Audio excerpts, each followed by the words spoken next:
कि मन से बुझाला कि ई बेचैनी में बा। यहाँ के बैठी आई फुदर फुदर फुदर फुदर कैले रही है। ओकरा बाद कई बेर टाइम पूछनी कितना टाइम होता, कितना टाइम होता, यानी यहाँ के दुकानदारी के बेरा हो गई बा, जैसे कि जल्दी हमरा के माने मिल जा कोई हम जाए।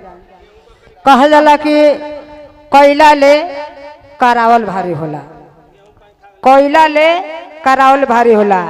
लंगड़पुरा में बाबा के मंदिर बाबा नो कितने सावन बीत गए।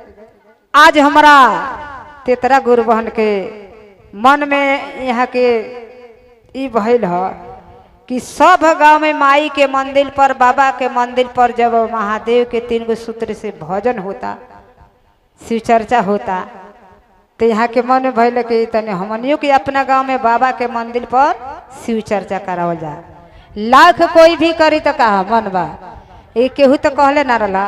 आज वहाँ के खड़ा बने तब न होता, कैला ले करावल भारी होला।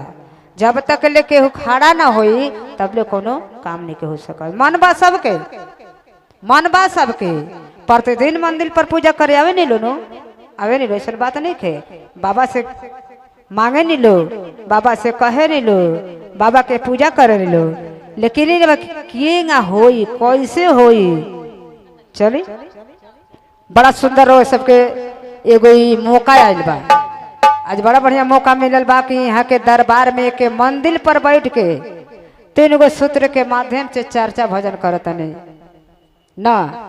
गांव में जब कोनो काम करे के होला नो तो सब टोला भर के लोग के बैठ के राय ले आला, एगो मोती बनावल जाला, 100 गो मोती के एगो मोती खड़ा कर जाला ताकि हाँ तो हाँ आ ना तो ना। ऐसे एगो एकत्रित में इतना मजबूती है, एकत्रित में इतना मजबूती है, ओकरा ले मजबूती कौन चीज नहीं। खूब ताकतमान बनी, खूब पैसा मान बनी, खूब धनमान बनी, लेकिन रहो उतना जोड़ लायक नहीं खे जिंगा एकत्रित में महादेव के शरण में हमने के मिल के जुड़ लगा के चर्चा भजन कर जाता। अब आई हम सुशीला गुरबन चले मंच पर आई।